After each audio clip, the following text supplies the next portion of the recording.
Obrigado. Tá todo mundo com a revista aí? Alguém mais precisa? Não, né? Então vamos começar. Vamos só fechar nossos olhos, com a nossa cabeça, vamos orar. Senhor Deus e Pai, nós estamos por estarmos aqui nessa manhã. Abençoa tudo que vamos fazer aqui. Abençoa, Senhor, o estudo que iremos começar. Seja conosco com visão de Ti. Amém? Amém. Vamos começar da forma mais simples. No comecinho da revistinha de vocês tem a introdução a Provérbios. E aí, então eu vou pedir a gentileza que vocês abram a Bíblia também já em Provérbios, deixem aberta. E vamos ler Provérbios 1 e 2. Então abram aí. Procurando. É facinho, Provérbios logo após Salmos. Não é difícil de encontrar. Depois de 2 segundinhos aí.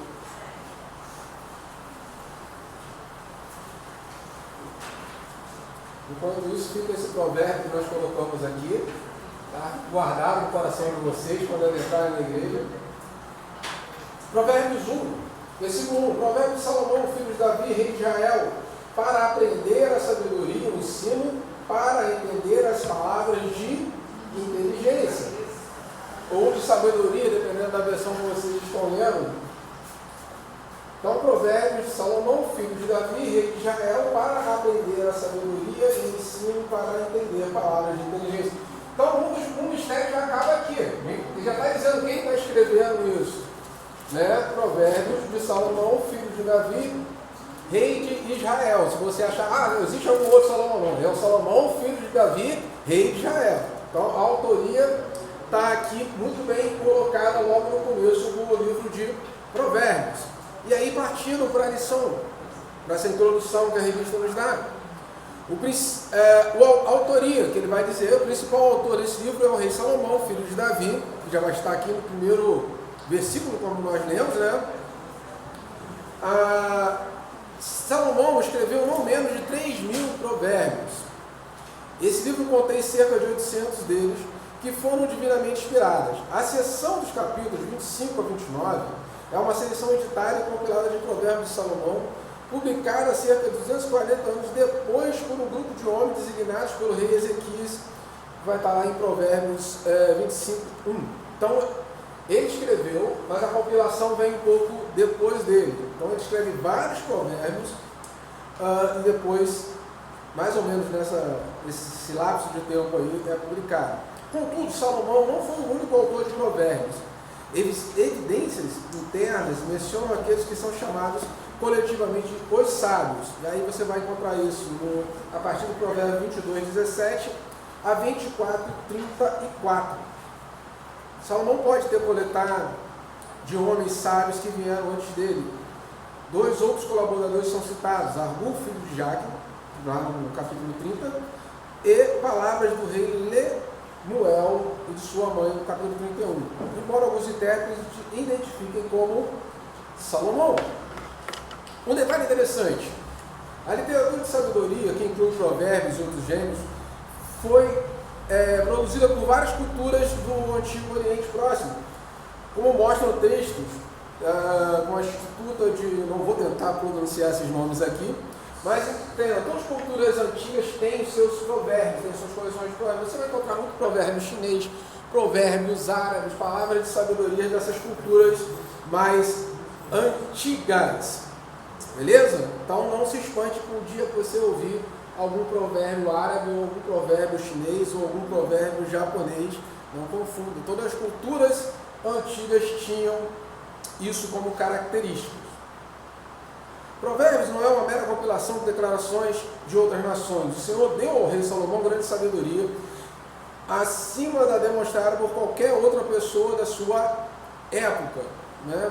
Quando Salomão assume o reinado, e a pessoa não sabe dessa história, o que ele pede a Deus, senão sabedoria. Então, Provérbios é o supra-sumo dessa sabedoria dada por Deus a Salomão. Provérbios é um livro de sabedoria divina revelada pela boca de Deus. Provérbios 2, versículo 6. 2:6. porque o Senhor da sabedoria e da sua boca vem conhecimento e inteligência. Embora o Provérbios contenha algumas verdades geralmente reconhecidas pelas pessoas, ele apresenta essas verdades sob uma perspectiva em que o Senhor é central e supremo, e com uma perfeição de verdade garantida por Deus.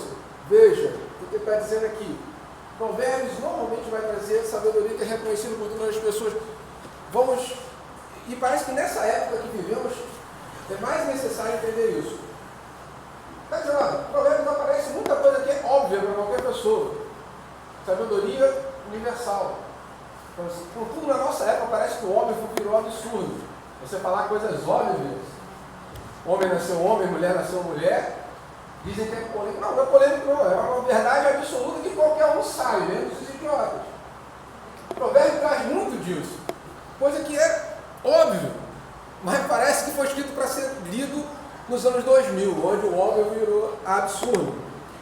Contudo, embora traga muitas dessas verdades geralmente reconhecidas pelas pessoas, ela apresenta essas verdades sob uma perspectiva em que o Senhor é central e supremo, e com uma perfeição da verdadeira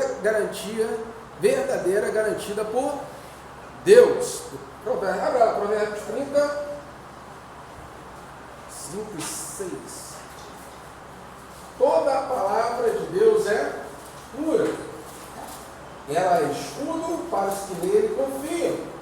Não acrescente nada às suas palavras, para que ele não o repreenda e você seja o mentiroso. Então a palavra de Deus, ela é pura, ela é verdadeira, o escudo vai te confiar nela, então não acrescente nada a essa palavra, senão você será visto como mentiroso. E ele vai dar alguns detalhes. O Novo Testamento cita Provérbios como escritura sagrada, e ele vai dar algumas passagens para você fazer a comparação e entender que o Novo Testamento cita Provérbios.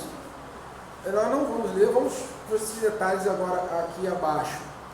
Data, acharam aí? Beleza.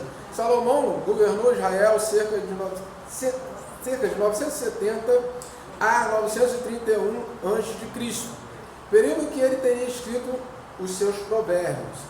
A parte compilada pela comissão criada pelo rei Ezequias teria sido reunida durante seu reinado, cerca de 716 a 687 a.C. Eu sou horrível de matemática, eu não vou tentar fazer a conta de quanto tempo isso aqui durou, tá? Mas só para vocês entenderem. Salomão escreve durante seu reinado. Só que a compilação que vai gerar provérbios vem no reinado de Ezequias. Muito obrigado. Tá? Só para ter uma noção.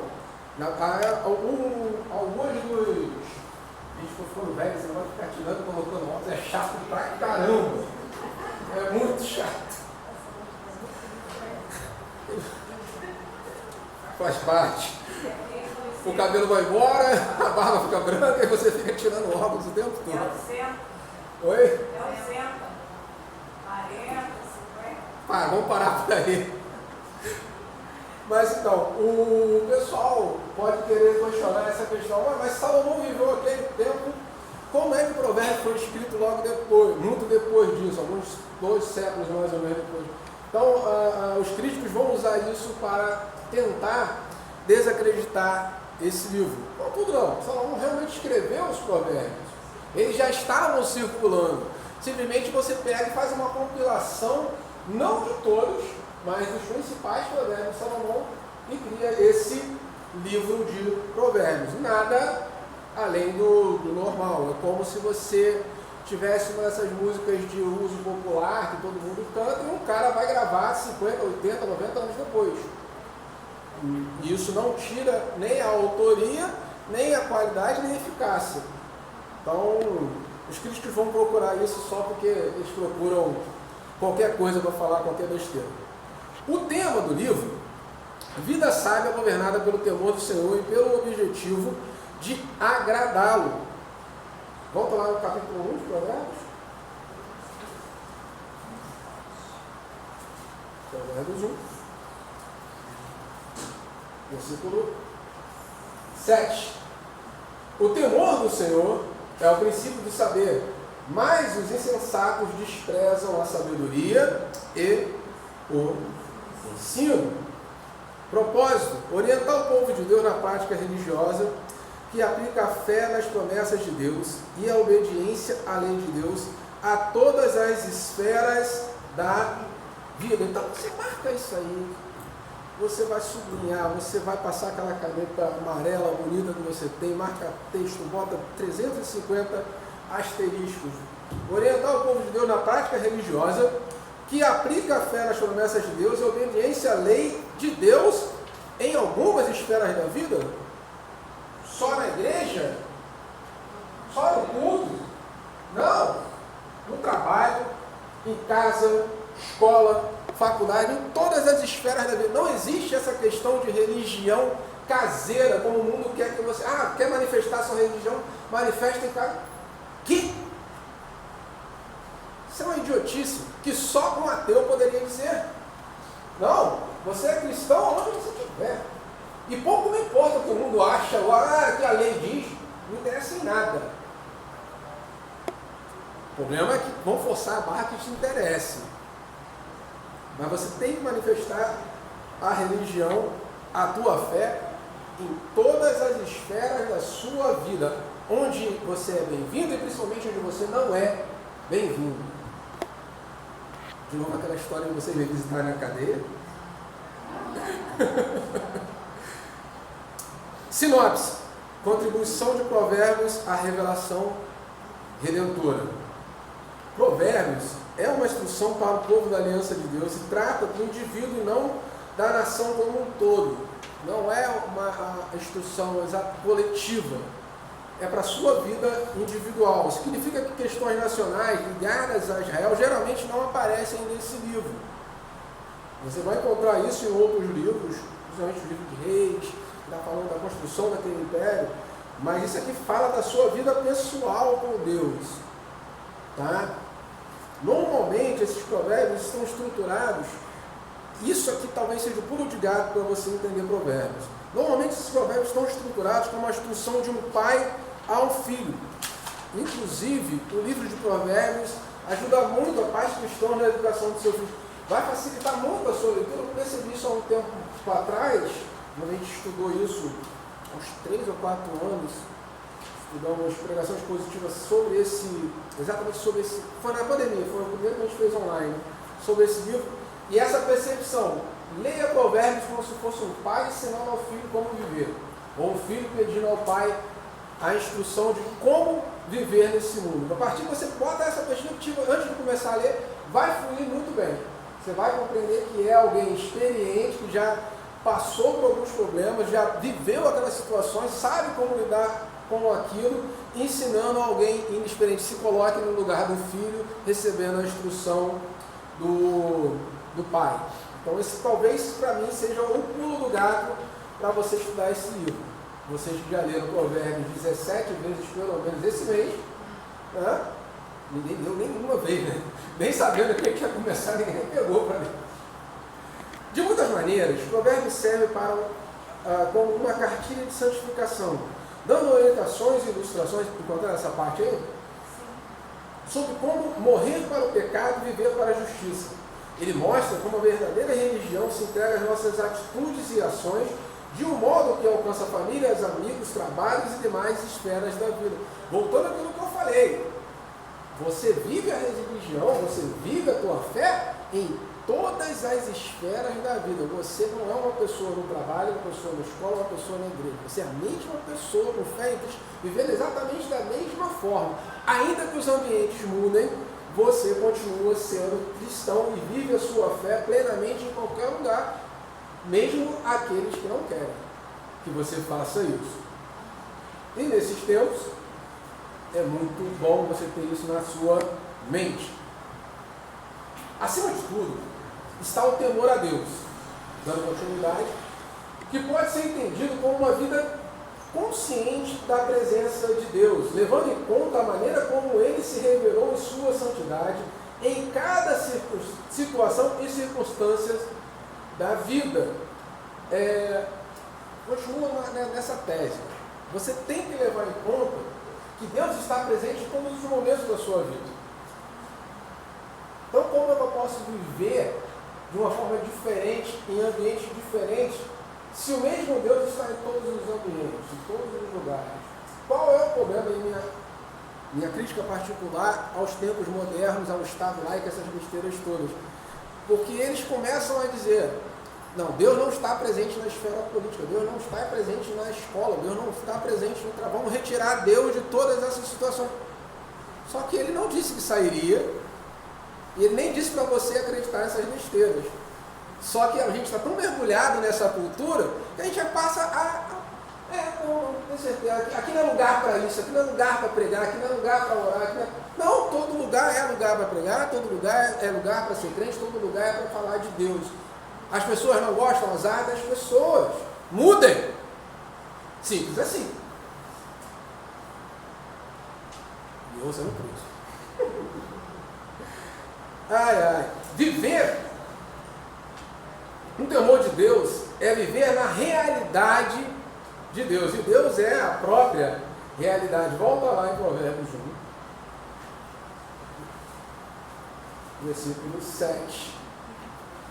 O temor do Senhor é o princípio da sabedoria, mas os insensatos desprezam o ensino. Pula para Provérbios 9. 9,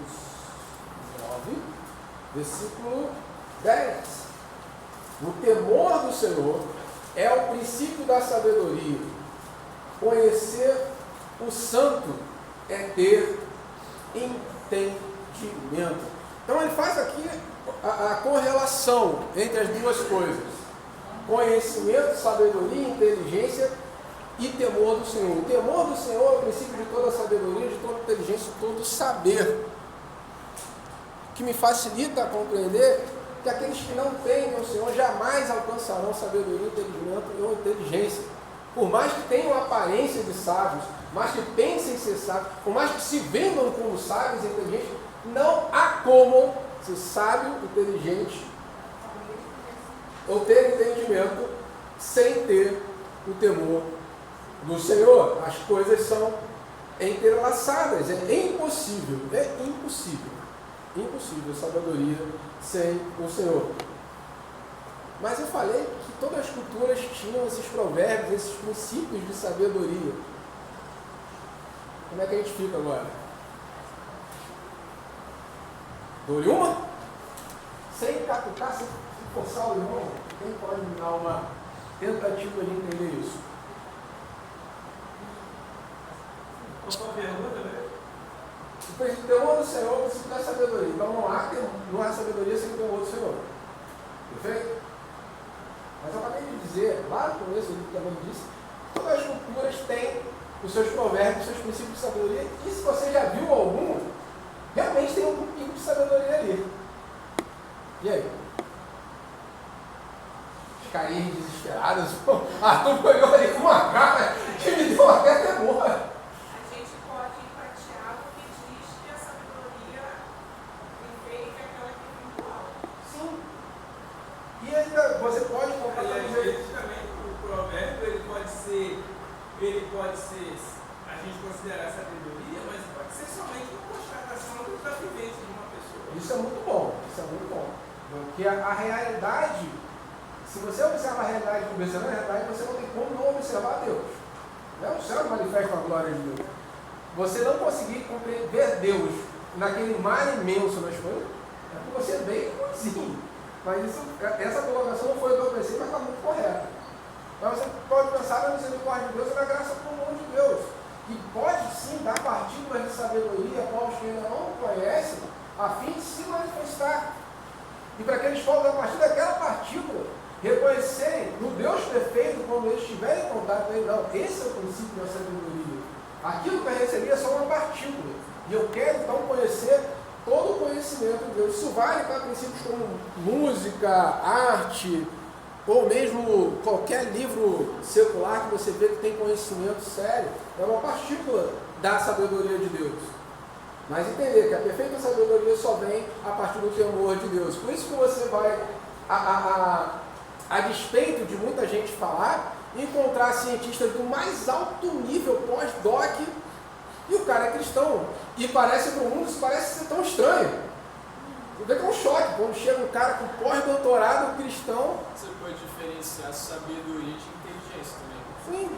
Que de repente, por exemplo, sabedoria pode ser sabedoria divina, que vem de Deus, e a inteligência é o que já está dentro do homem. Mas aqui está dizendo, inclusive, que é o princípio da inteligência também.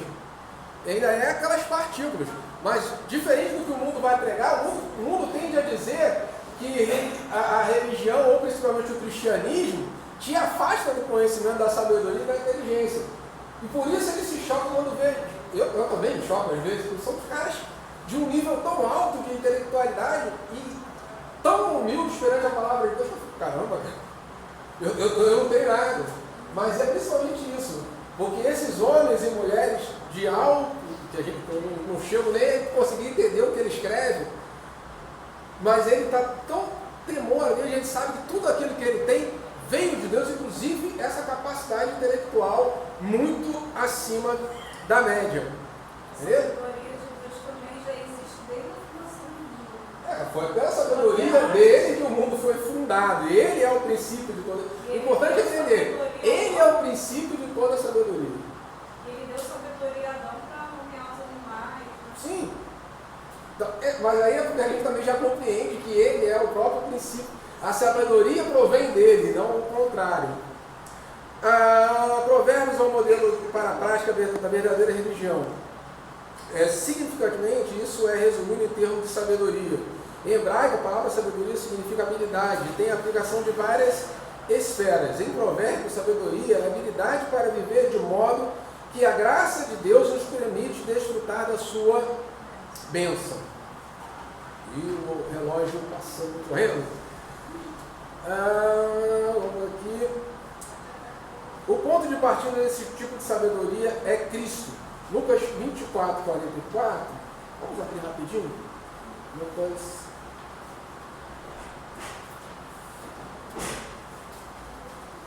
Capítulo 24. Deixa marcadinho ali também. Versículo 44. Sim.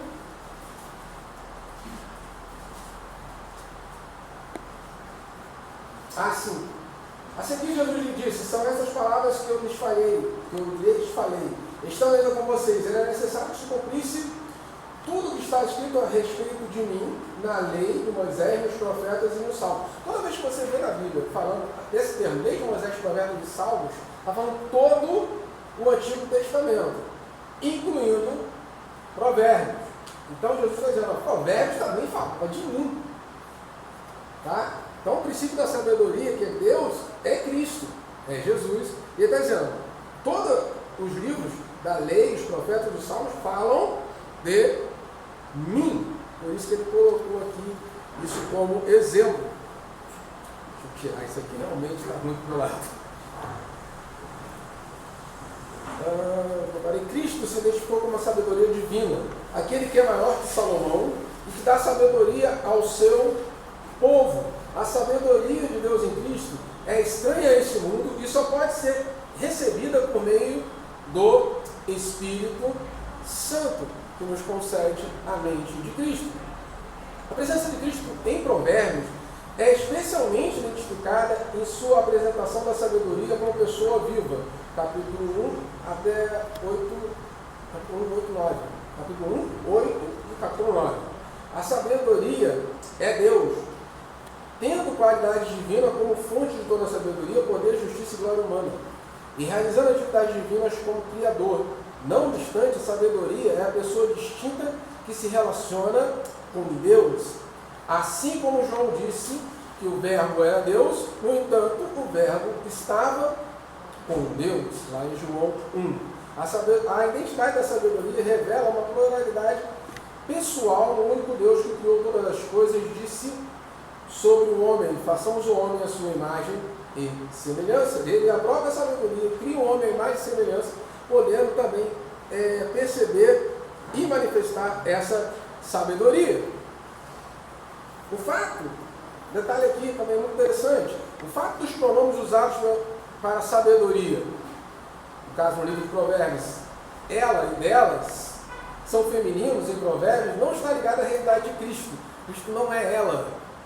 Né? É apenas uma questão gramatical. A palavra hebraica sabedoria é feminina como é em português. Tá? E é muito interessante, eu gosto de analisar as coisas a partir da ótica dessa época, das coisas ridículas. Gênero é uma questão gramatical pura e simples, não tem a ver com sexo, não tem a ver com nada disso. Essa época maluca que inventou essas loucuras sem pé nem cabeça. Então por isso você vai encontrar ela dela referindo a sabedoria, que é uma palavra de gênero feminino. A gênero só tem a ver com isso. Essa é uma cultura muito maluca, muito louca, muito pervertida nesse mundo que inventou gênero para distinguir sexo das pessoas, ou identidade, ou qualquer outra besteira. Eu estou revoltado porque eu tive que fazer o cadastramento do trabalho e tinha essas perguntas idiotas. E eu coloquei depois lá embaixo que a pergunta era idiota.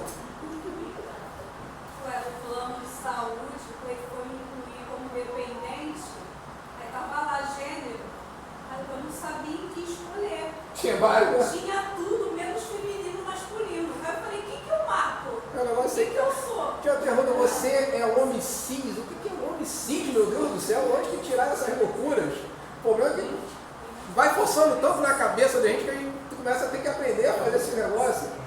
Me dá uma raiva. O pior é que era aqueles itens que você não podia pular. Você tinha que responder. Desculpa o desabafo, vamos voltar para cá. Pergunta obrigatória. Aí ele dá essa explicação, é apenas uma questão de gramática. No capítulo 9, isso é desenvolvido em um mecanismo literário apresentando a sabedoria como uma mulher sábia. Vamos lá, vamos para o capítulo 9, porque é bem legal isso aqui. Capítulo 9, vou passar aí, do Provérbios. Muito legal isso aqui. 9, versículo 1. A sabedoria construiu a sua casa, esculpiu para si 7 colunas. Acho que na tradução que vocês estão aí, deve estar escrito: a sabedoria edificou a sua casa. Se a mulher sábia edifica a sua casa. Então ele faz essa colocação com a sabedoria sendo realmente uma pessoa que construiu uma casa. Alguém que é sábio constrói, edifica a sua casa e esculpe os seus pilares. Então a sabedoria, continuando aqui, como uma mulher sábia e pura que atrai pessoas para si, em contraste com a ímpia e imoral mulher que atrai loucura. Assim como Cristo usou a parábola de uma mulher que procura uma moeda perdida para descrever suas buscas por pecadores perdidos.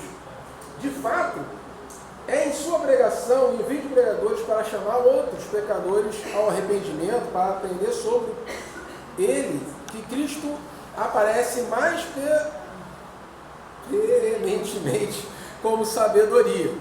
Então, Cristo é a própria sabedoria, eu busco a sabedoria em Cristo através da sua palavra, e eu vejo a sabedoria como uma pessoa que quer viver de acordo com Cristo. E Provérbios vai usar essa identidade da sabedoria como pessoa. Sabedoria construiu ou edificou uma casa. Quem constrói ou edifica alguma coisa é uma pessoa. Não é um sentimento, não é é só uma pessoa. Ele vai aqui identificar então como uma pessoa. Portanto, aí ele vai chegar para a conclusão: a sabedoria é Cristo, o Filho de Deus e mediador da vida. Sabedoria é eterna, cooperando com Deus na criação do mundo. Essa sabedoria, Cristo, que é a palavra, que é o verbo vivo, que era Deus, estava com Deus. A sabedoria prega o Evangelho, conclamando pecadores ao arrependimento, recebe o espírito de sabedoria, aprende os caminhos da sabedoria, escapa do juízo de Deus e desfruta de sua paz. E aí todos esses textos eu recomendo que você marque para ler depois em casa, quando você tiver um tempinho, para entender essas correlações Antigo Testamento, Provérbios, Novo Testamento, Jesus. Provérbios ensina: o que encobre as suas transgressões jamais prosperará, mas o que confessa deixa alcançará misericórdia. Aquele que encontra sabedoria, encontra a vida. Sabedoria convida as pessoas para um banquete de vida. Somente depois de a vida ser encontrada em sabedoria, é que o caminho da santificação é mapeado em detalhes. E somente na união com Cristo que a santidade prática se torna possível. Veja que tem todo um caminho a ser seguido.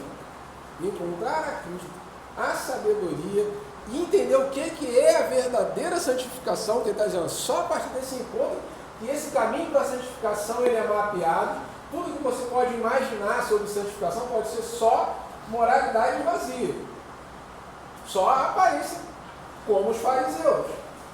Eles entendiam santificação como todos aqueles rituais que eles faziam, porque eles se achavam santos, e se os outros não seguissem, eles não eram santos. Mas é um caminho que eles criaram. A verdadeira santificação vem no encontro com Cristo, a sabedoria de Cristo, que aí esse caminho passa a ser mapeado, começa a ganhar um GPS. Isso é ser santo, isso é ser cristão, isso é uma vida de cristão. E só assim eu posso começar a viver e praticar a verdadeira santidade, ou a verdadeira semelhança de Deus. Entendendo então, como diz Provérbios de novo, capítulo 1, versículo 7, o temor do Senhor é o princípio do saber, mas os insensatos desprezam a sabedoria e o ensino. Alguém está com a revista atualizada aí na mão? Você possa ler esse versículo? Eu estou usando a Nova Almeida, tem que ter alguma diferença. Temor do Senhor é o princípio do saber, mas os loucos desprezam a sabedoria e o ensino. Aí ele usa o termo loucos, né? Aquele ainda mais macio, ele usa os insensatos. Aí usa o termo loucos, mas principalmente ele despreza não só a sabedoria, mas o ensino. Então não se preocupe, se você estiver tentando discipular alguém, ou tentando evangelizar alguém e receber uma resposta mal criada, sem entender, entenda, loucos e insensatos desprezam a sabedoria e desprezam o ensino. Calma. Jesus é o princípio da sabedoria, é Ele que transforma através do Espírito Santo. Você só compreende isso também, você só aceita o ensinamento da sabedoria, porque o Espírito Santo já agiu em você. Se dependesse de mim, eu estava perdido. Mas é o Espírito Santo, pela graça de Deus, que vai nos permitir conhecer sabedoria, entendimento e reconhecer o verdadeiro ensino. Amém? Então hoje realmente seria uma coisa bem rapidinho, seria só a introdução. Nós temos aqui 20 minutinhos para a gente fazer o nosso intervalo. Lembrando dos recadinhos do coração que vão ficar aqui todos os cultos. Bota a outra ali, Pedrinho, cadê ele? Ele está lá? Manda a outra para saber. Vocês podem ler, por favor?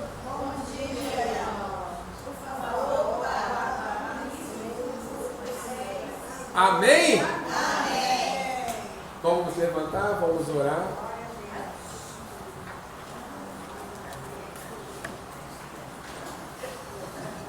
Feche seus olhos, por gentileza. Alguém não leu. Senhor Deus e Pai, graças nós te damos por estarmos aqui nessa manhã. É um privilégio de podermos estudar um pouquinho mais da Tua Palavra, conhecer um pouquinho, alguns detalhes a mais. Senhor, entendemos que é a Tua presença e o temor a Ti que é o princípio para toda a sabedoria e toda a sabedoria que precisamos estar em Ti. Ser conosco a cada dia, nos enche do Seu saber, do Seu conhecimento, da Tua paz, em nome de Jesus. Amém e amém. Então, vamos aguardar em silêncio.